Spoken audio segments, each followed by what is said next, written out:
नमस्कार दोस्तों, आप सभी का स्वागत है इस ऑनलाइन स्टडी क्लास वीरपथ पर।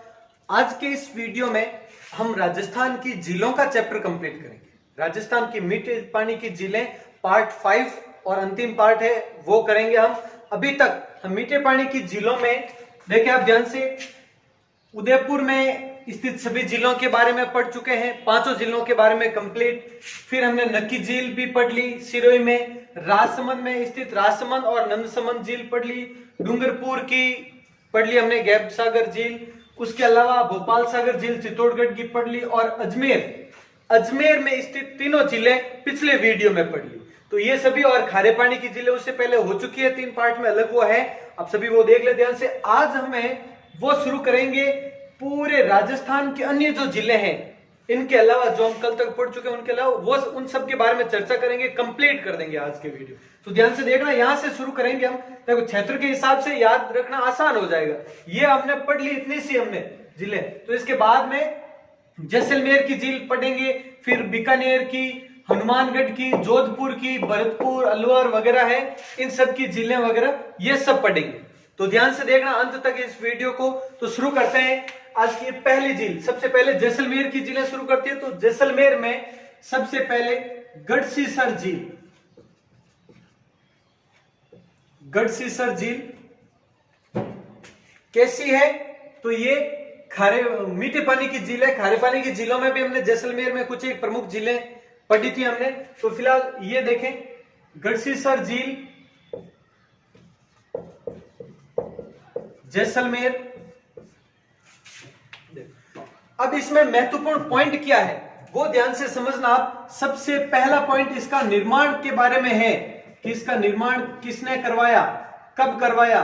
तो 1340 ईस्वी में इसका निर्माण 1340 ईस्वी में जैसलमेर के महारावल गढ़सी सिंह, तो जिसका नाम था उसी हिसाब से इस झील का नाम भी पड़ा, महारावल गढ़सी सिंह द्वारा निर्माण करवाया गया 1340 ईस्वी में, महारावल गढ़सी सिंह द्वारा।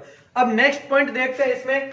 इसका जो गढ़सीसर झील पर एक सरोवर जो है, झील का सरोवर झील एक ही बात है लगभग। तो उसका जो मुख्य द्वार है, मुख्य द्वार वो टीला नामक वेश्या ने बनाया था, ने बनवाया। तो ये भी पॉइंट देख लेना आप। वैसे तो इस झील का निर्माण है वो महारावल गढ़सी सिंह द्वारा करवाया गया, लेकिन मुख्य द्वार का निर्माण है वो टीला नामक वेश्या द्वारा 1909 में बनवाया गया। 1909 में ये मुख्य द्वार बनवाया गया था। देखिए, अब इसके अलावा ये गढ़सीसर झील है वो कुर्जा पक्षी के बारे में सुना होगा आपने, कुर्जा विरह का प्रतीक। तो कुर्जा पक्षी का आश्रय स्थल, जैसे खींचन में भी आश्रय स्थल है, वैसे ही कुर्जा पक्षियों के आश्रय स्थल में से एक गढ़सीसर झील भी है, ध्यान रखना। इसके अलावा यहां पर लोक संस्कृति संग्रहालय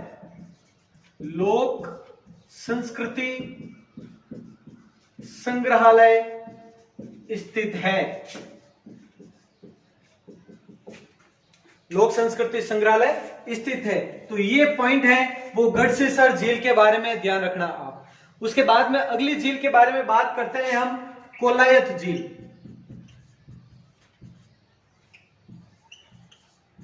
कोलायत झील कहां पर है? सबसे पहला पॉइंट तो बीकानेर। कोलायत झील कहां पर है? बीकानेर। तो जैसलमेर की पढ़ ली, बीकानेर के बारे में देखें आप। कोलायत झील, इसमें देखो आप, सबसे पहले तो इसे शुष्क मरुस्थल का सुंदर उद्यान कहते हैं, ध्यान रखना।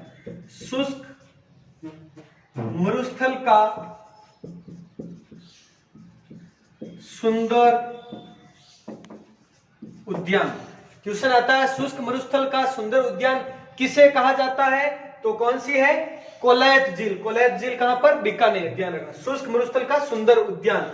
और यहां पर प्रत्येक वर्ष कार्तिक पूर्णिमा को पुष्कर में भी इसी दिन लगता था मेला, तो और यहां पर भी कार्तिक पूर्णिमा को मेला लगता है। प्रत्येक वर्ष कार्तिक पूर्णिमा को, ये तिथि ध्यान रखना ऐसी प्रमुख। और किसके लिए प्रसिद्ध है? कपिल मुनि की तपस्या स्थली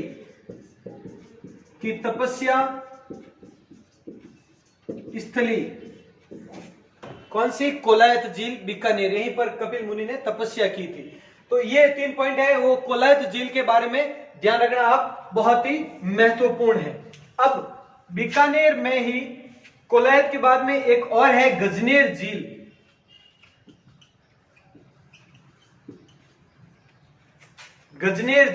और ये कहां पर है? ये भी बीकानेर में।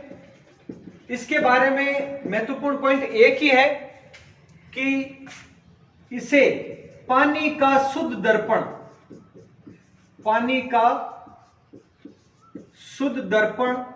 कहते हैं। गजनेर झील, बीकानेर, इसे पानी का शुद्ध दर्पण कहते हैं। यह पॉइंट ध्यान रखना इसके संबंधित। और गजनेर झील, यहां पर गजनेर अभ्यारण्य भी स्थित है। गजनेर अभ्यारण्य और गजनेर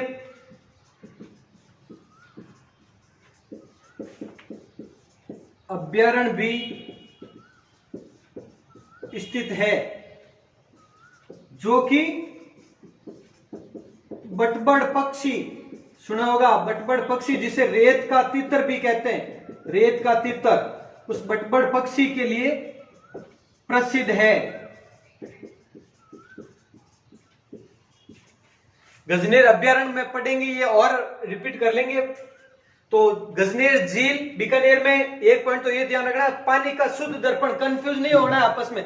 कुछ एक झीलों की उपलब्धि, जैसे जलचरों की बस्ती जयसमंद झील, शुष्क मरुस्थल का सुंदर उद्यान कोलायत झील, पानी का शुद्ध दर्पण गजनेर झील, राजस्थान का नंदनकानन सिलिसेट झील, जो हम पढ़ेंगे अभी।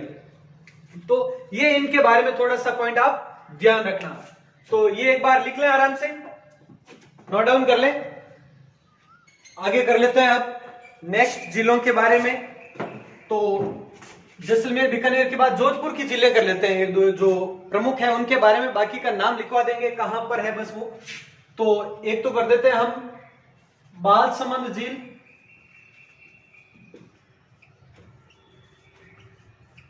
बालसमंद झील कहां पर है? जोधपुर। पहला पॉइंट तो यही निकल के आता है। अब इसके निर्माण के बारे में बात करें अगर, तो इसका निर्माण 1159 ईस्वी में, 1159 ईस्वी में प्रतिहार शासक, मंडोर में पहले प्रतिहारों का ही शासन था, तो इसीलिए देखो प्रतिहार शासक बालक राव नाम था शासक का, बालक राव द्वारा निर्मित। तो 1159 ईस्वी में और बालक राव द्वारा निर्मित करवाई गई। और ध्यान रखना इसमें गुलाब सागर द्वारा पानी आता है, गुलाब सागर द्वारा पानी उपलब्ध होता है। तो ये हो गया बालसमंद झील के बारे में। उसके बाद में जोधपुर में स्थित एक और सबसे प्रसिद्ध मीठे पानी की झील कायलाना झील, सबने नाम सुना होगा इसका, बहुत ही प्रसिद्ध झील है जोधपुर में। तो कायलाना झील जोधपुर। अब इसके निर्माण की बात करें सबसे पहले, तो इसका निर्माण है वो सर प्रताप सिंह द्वारा। जोधपुर शहर में एक बार बहुत ज्यादा किल्लत आई थी पानी की, तो सर प्रताप सिंह द्वारा जोधपुर शहर में पानी की व्यवस्था के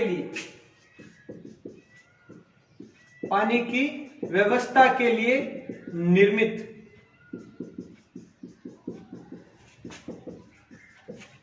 सर प्रताप सिंह द्वारा जोधपुर शहर में पानी की व्यवस्था करवाने के लिए इसका निर्माण करवाया गया।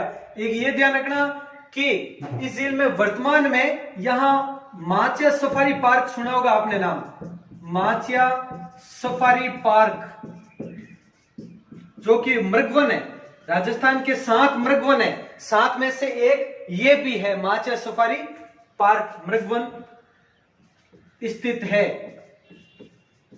यानी इस झील के किनारे माचिया सफारी पार्क भी स्थित है। या ऐसा आ जाता है माचिया सफारी पार्क है वो किस झील के किनारे स्थित है? कायलाना झील के किनारे स्थित है। अच्छा क्वेश्चन है, ध्यान रखें आप। उसके बाद में देखो आप नेक्स्ट, जोधपुर की प्रमुख ये है, बाकी के बारे में नाम लिखवा दूंगा अभी मैं, कौन सी झील किस जिले में है वो सब। इसके बाद में एक हनुमानगढ़ की तलवाड़ा झील ले लेते हैं। तलवाड़ा झील कहां पर है? हनुमानगढ़।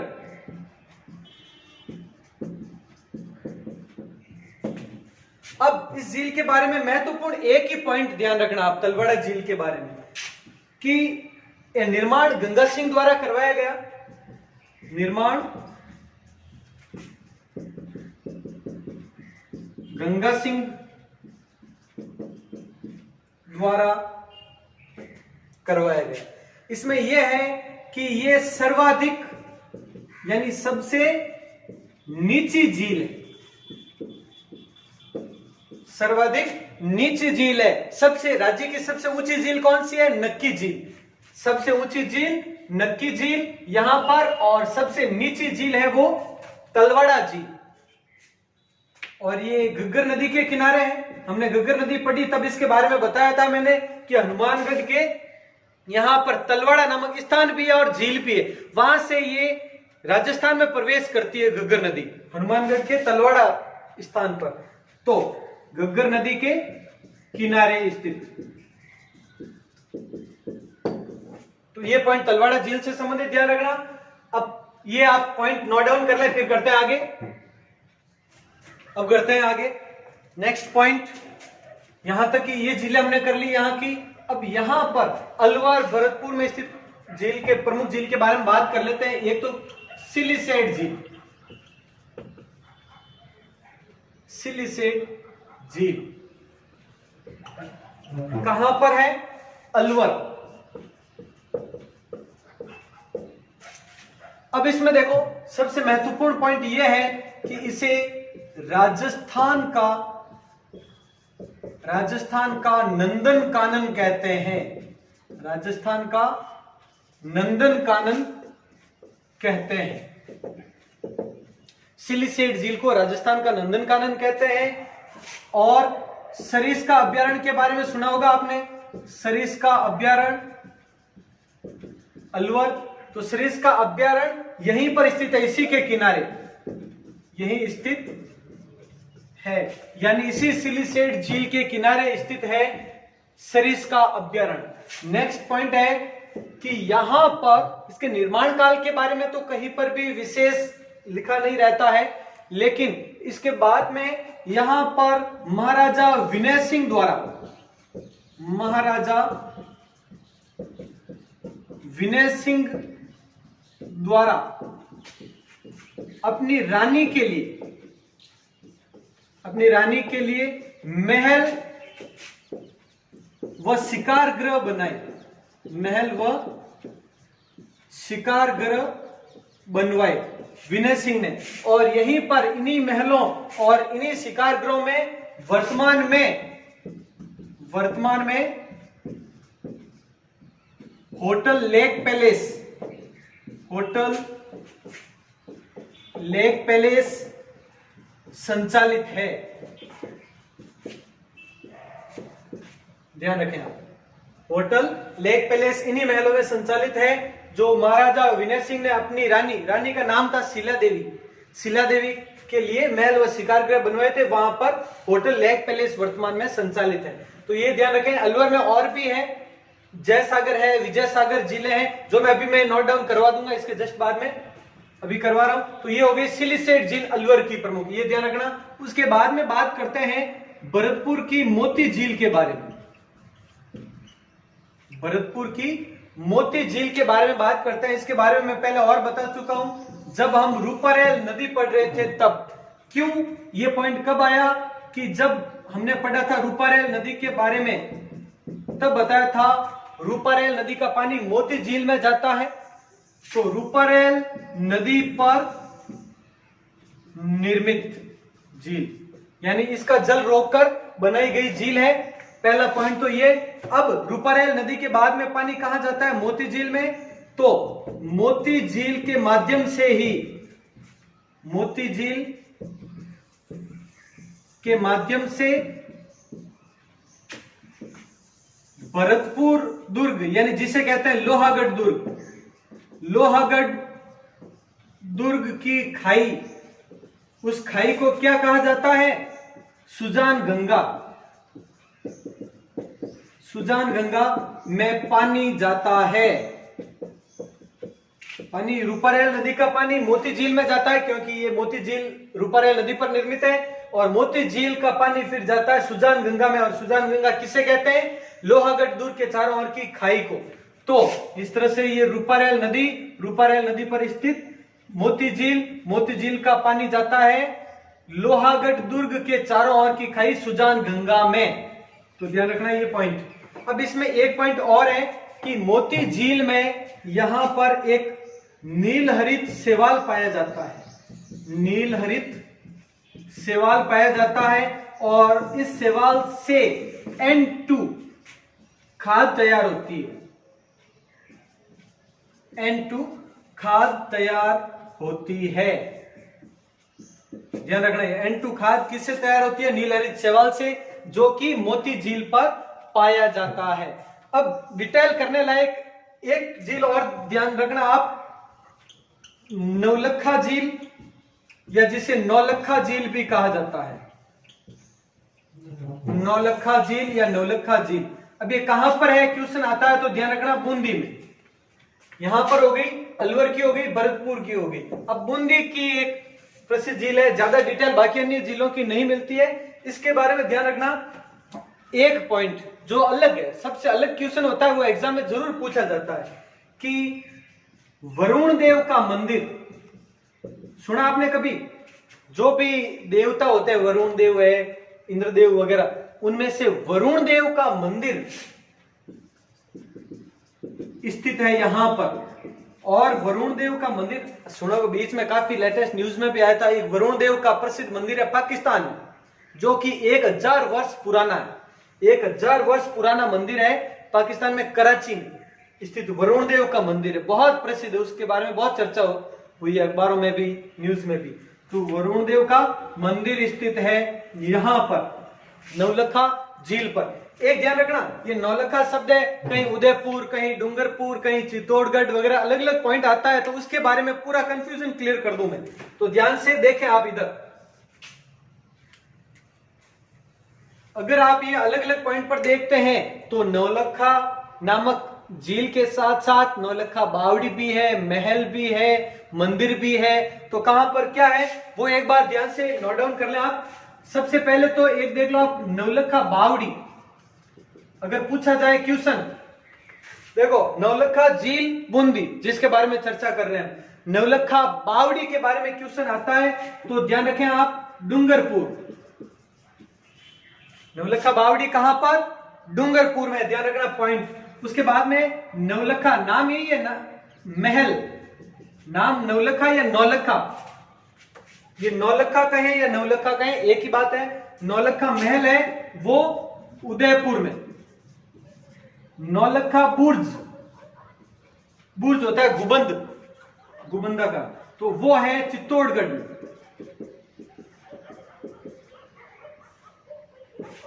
नौलखा बावड़ी डूंगरपुर, नौलखा महल उदयपुर, नौलखा बुर्ज चित्तौड़गढ़। और उसके अलावा देखें आप, एक द्वार का आता है, नौलखा द्वार, ये इसी के बारे में है। तो नौलखा या नौलखा एक ही बात है, द्वार। तो ये है रणथंबोर में।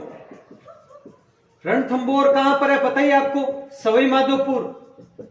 सवाई माधोपुर में रणथंबोर अभ्यारण्य, राष्ट्रीय अभ्यारण्य, तो वहां पर द्वार है बड़ा सा जिसका नाम है नौलखा द्वार। और अंतिम है नौलखा मंदिर पाली। नौलखा मंदिर, और ये कहां पर है? पाली में स्थित है। तो ये नौलखा झील के बारे में वैसे हम चर्चा कर रहे थे, लेकिन उसके अलावा कभी कंफ्यूज नहीं होना, अगर ऐसे भी एग्जाम में क्वेश्चन आ जाए तो। नौलखा नाम से है इसलिए ये चर्चा हो गई। अब ये प्रमुख झीलें तो हो गई कंप्लीट, जिनके बारे में हमें डिटेल करनी थी। इसके बाद में हम अब करेंगे ऐसी छोटी झीलें जिनका बस कहां पर है इतना ध्यान रहे, बहुत है, छोटी छोटी झीलें हैं, उनके बारे में चर्चा कर लेते हैं। अभी ये नोट डाउन कर ले, लिख लें, आप स्क्रीनशॉट ले लें। तो अब शुरू करते हैं आगे, ध्यान से सुने आप एक एक पॉइंट को। अभी राजस्थान की झीलें कंप्लीट ए टू टोटल हो रही है, और आपके सामने जो लिखी हुई है अभी बोर्ड पर, वो सभी झीलें, एक भी झील पीछे नहीं, जितनी भी है राजस्थान की झीलें। तो देखें, जो ब्लैक अक्षर में जो लिखी हुई है झीलों का नाम, तो ब्लैक में वो सभी अभी तक पढ़ाई नहीं गई आपको, और जो आपको यहाँ पे ब्लू इंक से लिखी गई है, ब्लू इंक वाली है, वो उनकी डिटेल हो चुकी है, इसीलिए मैंने अलग लिखा है ताकि पता चले आपको, उनको भी साथ में लिख दिया है। तो गंगानगर, गंगानगर में बुड्ढा जोहड़ झील, बुड्ढा जोहड़ झील स्थित है, ध्यान रखें, प्रसिद्ध झील है बुड्ढा जोहड़ नामक, इतना सा ध्यान रखना। बुड्ढा जोहड़ झील कहां पर है? गंगानगर में। जैसलमेर में बुद्ध झील के बारे में हम पढ़ चुके हैं। यहां पर कौन सी नदी? कांकनी नदी या मसूरदी नदी, कांकनेई भी कहते हैं जिसको, वो नदी जल लेके आती है। मूल सागर, अमर सागर और रामदेवरा झील पढ़ाई है हमने। कालडेरा झील का उदाहरण है रामदेव जी के मंदिर के जो बैक साइड में है झील, रामदेवरा झील। ये सब कहां पर है? जैसलमेर। और गढ़सीसर भी जैसलमेर, और गढ़सीसर के बारे में हम पूरी डिटेल कर चुके हैं। बीकानेर झील, बीकानेर जिले में अनूप सागर झील है। इसके अलावा कोलायत और गजनेर के बारे में हम पढ़ चुके हैं। जोधपुर में उमेद सागर, तख्त सागर, गुलाब सागर, जसवंत सागर आदि सभी है। और बालसमंद और कायलाना के बारे में हम पढ़ चुके हैं, और हमने पढ़ा था बालसमंद पढ़ते टाइम कि गुलाब सागर का पानी बालसमंद में आता है, ये पढ़ा भी था इतना सा। तो ये सभी उस टाइम डिटेल नहीं करवाई, लेकिन इतना ध्यान रखना जोधपुर में है। पाली में झील तो प्रमुख एक ही है, सरदार समंद झील, बाकी जवई बांध और हिमवास बांध है। तो झील कौन सी? सरदार समंद झील। इसके अलावा अजमेर, अजमेर में नारायण सागर और ये गुंडलाव, नारायण सागर और गुंडलाव नामक झील है, झील का नाम है गुंडलाव, जो कि कहां पर है? किशनगढ़ में है ये झील, एग्जैक्ट किशनगढ़ में है गुंडलाव नामक झील। नारायण सागर ये भी अजमेर में है। ये दोनों के बारे में डिटेल नहीं पढ़ी। पुष्कर, अन्ना सागर, फॉय सागर के बारे में हम पढ़ चुके हैं। जयपुर में मानसागर झील है, ध्यान रखना, मानसागर झील कहां पर? जयपुर। और एक रामगढ़ नामक झील भी जयपुर में है, रामगढ़ झील, रामगढ़ स्थान भी है, रामगढ़ गांव भी है, रामगढ़ गांव का नाम भी है, और उस गांव में होने के कारण झील का नाम भी रामगढ़ है। जयपुर में ये दोनों। इसके अलावा अलवर में जयसागर, विजय सागर, मानसरोवर, जयसागर, विजय सागर और मानसरोवर, ये तीनों भी अलवर में है। सिलीसेट भी अलवर में है, जिसके बारे में हम पढ़ चुके हैं, राजस्थान का नंदन कानन। एक ये विशेष ध्यान रखना, आप एक पॉइंट और देखें आप, क्योंकि आगे कंफ्यूज ना हो। मानसरोवर, मानसरोवर झील अलवर में भी है, मानसरोवर झील झालावाड़ में भी है, देखो, और मानसरोवर झील सवाई माधोपुर में भी। तीनों जगह पर मानसरोवर झील है, तीनों जगह पर नाम सेम है। बस एक झालावाड़ में जो मानसरोवर झील है उसका नाम काडेला झील भी है, काडेला इसका उपनाम है। इस मानसरोवर झील का उपनाम काडेला झील है, जो झालावाड़ में है। बाकी इनका सिर्फ एक ही नाम है, ध्यान रखना। उसके अलावा ध्यान रखें आप, अलवर के बाद में धौलपुर में रामसागर झील और तालाब ए शाही नामक झील है, जो कि जहांगीर ने बनाई थी, ध्यान रखना, जहांगीर द्वारा निर्मित। कौन सी? ये तालाब ए शाही झील जो धौलपुर में है वो जहांगीर ने बनाई थी। अब बूंदी में कनक सागर झील, या जिसका उपनाम है दुगारी झील, दुगारी या कनक सागर झील, जेत सागर झील बूंदी में है। नौलखा झील बूंदी में हम पढ़ चुके हैं, नौलखा नामक और महल वगैरह सब पढ़ चुके हैं हम। कोटा में एक किशोर सागर तालाब है, प्रसिद्ध तालाब है किशोर सागर तालाब कोटा। सवाई माधोपुर में मानसरोवर अभी पढ़ा हमने, झालावाड़ में मानसरोवर काडेला झील भी कहते हैं जिसे, और भीमसागर झील एक और है। भीमसागर झील कहां पर? झालावाड़ में है। और झुंझुनू में पन्नालाल शाह का तालाब, पन्नालाल शाह का तालाब झुंझुनू। ध्यान रखना ये झुंझुनू में खेतड़ी में है एग्जैक्ट, खेतड़ी झुंझुनू सुना होगा आपने, तांबे के लिए प्रसिद्ध। तो पन्नालाल शाह का तालाब खेतड़ी झुंझुनू में है। इससे संबंधित महत्वपूर्ण यह ध्यान रखना कि स्वामी विवेकानंद सुना होगा आपने, खेतड़ी के महाराजा अजीत सिंह के पास में गए थे वो, तो जब वो झुंझुनू आए स्वामी विवेकानंद, उस समय उन्हें पन्नालाल शाह के तालाब के किनारे स्थित एक महल में ठहराया गया था, यहीं पर ठहराया गया था स्वामी विवेकानंद को। तो झुंझुनू में है, ध्यान रखना ये पॉइंट भी। अब ये जो अभी अभी जितनी भी लिखवाए हैं यहां से लगाकर जो ब्लैक इंक में है, ब्लैक इंक वाले, वो सभी हमने अभी डिटेल नहीं किए इनके बारे में इतना ही ध्यान रखना कहां पर है। और जो ब्लू इंक में है उनकी डिटेल तो कर ही चुके हैं, बताने की जरूरत नहीं है। और ये इधर जो जिले हैं इनकी डिटेल हम कर चुके हैं, सभी की, उदयपुर की सभी 5 जिलों की डिटेल कर चुके हैं।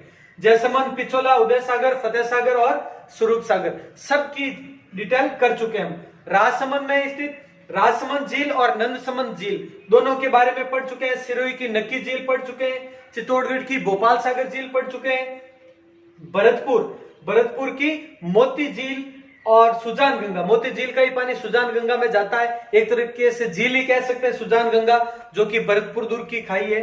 और हनुमानगढ़ की तलवाड़ा झील, जो कि सबसे नीची झील है हनुमानगढ़ की। तो ये सभी झीलें हो गई कंप्लीट। आप सबसे पहले तो स्क्रीनशॉट ले ले आराम से इसका, और ध्यान दें इन सभी जिलों के बारे में एक एक पॉइंट। अभी हमने खारे पानी की जिले की सबसे पहले 3 वीडियोस में देखें, जिलों के कुल 9 वीडियोस बन चुके हैं। छोटे छोटे वीडियोस है, लगभग 15 मिनट के आसपास के हैं, 15-20 मिनट के बीच में लगभग सभी वीडियो, 1-2 के अलावा। तो ध्यान से देख लें, क्योंकि पहले हमने खारे पानी की और मीठे पानी की सभी जिले कंप्लीट कर ली, उसके बाद में खारे पानी की जिले कंप्लीट की हमने 3 वीडियोस में, तो 4 भी होगा, और 5 वीडियोस में हमने मीठे पानी की जिले कंप्लीट कर लिए। पहले दिन से देखना आप कंटिन्यू, जिलों का चैप्टर आपके 100% क्लियर हो जाएगा। तो ये हो गया। इसके बाद में हम अगले वीडियो में करेंगे राजस्थान की कुछ जल परियोजनाओं के बारे में, सिंचाई परियोजनाओं के बारे में। तो सिंचाई परियोजनाओं की वीडियो में अगले वीडियो में मिलेंगे हम वापस, और उसके बाद में टेस्ट होगा। ध्यान रखना आप, जिलों और सिंचाई परियोजनाओं का तो एक आध वीडियो बनेगा, तो उन दोनों का मिलाकर जिलों के 9 और एक आध वो, इन 10 वीडियोस का टेस्ट होगा उसके अगले दिन। तो ध्यान रखें, लगभग कल के आगे वाले वीडियो में टेस्ट होने वाला है, उसके लिए भी तैयारी रखें आप जारी, और कंटिन्यू पढ़ते रहें, और वीर पथ ऑनलाइन स्टडी क्लास के साथ बने रहिए। इसको ज्यादा से ज्यादा शेयर कीजिए। मिलते हैं अगले वीडियो में। जय हिंद, जय भारत।